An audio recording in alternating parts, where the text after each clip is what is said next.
All right, let's dive right in. Today we are digging into a really fascinating and, for some, maybe a provocative idea.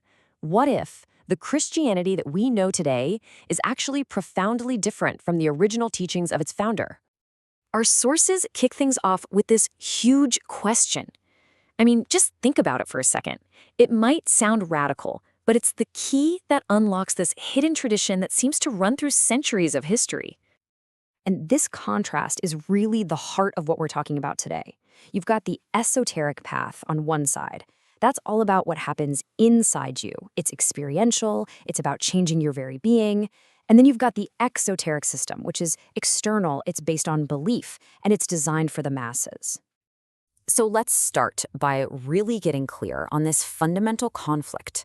What do our sources actually mean when they talk about these two completely different gospels? Okay, so on one side, you have the esoteric gospel. You can think of this as a path of direct, personal knowing, almost like an initiation into a higher state of consciousness.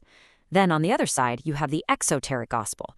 This is more of a system of beliefs, rituals, and doctrines that you agree to. One is about becoming something different. The other is about believing something specific. Now let's explore the argument that Jesus' original message was actually firmly planted in this esoteric, this inner path. The key concept here, the word you gotta know, is gnosis. Now, this isn't about memorizing scripture or, acing a theology test. The sources define it as a direct, unmediated experience of the divine. It's a kind of knowledge that literally changes you from the inside out. And this quote, wow, it just perfectly nails the core idea. From this perspective, when Jesus talked about the kingdom, he wasn't pointing to some place you go after you die. He was talking about an immediate, accessible reality right here, right now, inside of you. This really breaks down the character of this path in a super interesting way. It's described as ontological. That's a fancy word, but it just means it's about changing your very being, not just your ideas. It called for metanoia, which is like a complete inner revolution, a total rewiring. It was initiatory, taught in stages only to those who were ready. And the ultimate goal, it wasn't just forgiveness, it was this profound, mystical union with God. So, if that was the original path, how on earth did things change so much? Well, our sources point to one pivotal figure, the Apostle Paul. They argue he created a very, very different system. Paul's theology is described as juridical. And the best way to understand that is to picture a cosmic courtroom. Humanity is the defendant, guilty of sin. God is the judge. And Jesus' death becomes the legal payment that allows the judge to declare you not guilty. See how the focus shifts dramatically to things like guilt, law, and justification by faith?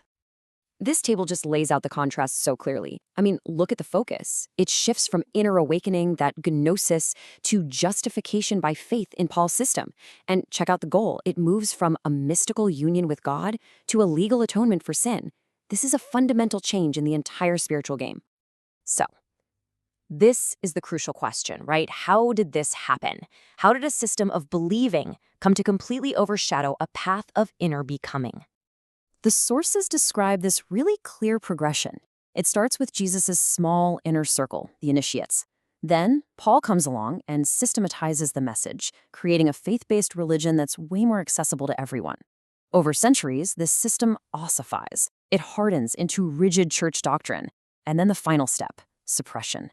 Anyone who still claims to have that direct experience is often branded as a dangerous heretic. And we're not just talking about theory here. History is filled with real people. Mystics like Meister Eckhart, visionaries like Joan of Arc, poets like St. John of the Cross. All of them were viewed with deep suspicion, or censored, or even killed by the very church they belonged to. And what was their crime? It was claiming a direct line to God, one that bypassed the official system. So, what does any of this mean for us today? Well, this last section connects all these historical threads to the modern search for meaning. It's also really important to know that Paul's view wasn't the only one out there, not even in the early days. This quote from the Epistle of James shows a competing vision, one that was screaming that belief had to be lived, it had to be embodied, not just agreed to in your head. It's all about what you do and who you become. And this brings us right to our present moment. The argument here is that all the widespread dissatisfaction with organized religion, this growing hunger for spirituality, it's not a rejection of the divine. It's a rejection of systems that only offer rules and beliefs. It's a deep, deep longing for the very thing that Esoteric Path promised: direct, personal, transformative experience. And so we end right where we started, with a question. But this time, it's a personal one. The sources kind of leave us to reflect on our own lives, our own paths. Is the main focus on agreeing to a set of ideas? Or is it on the challenging, messy, lifelong work of inner transformation? At the end of the day, is your path about believing, or is it about becoming?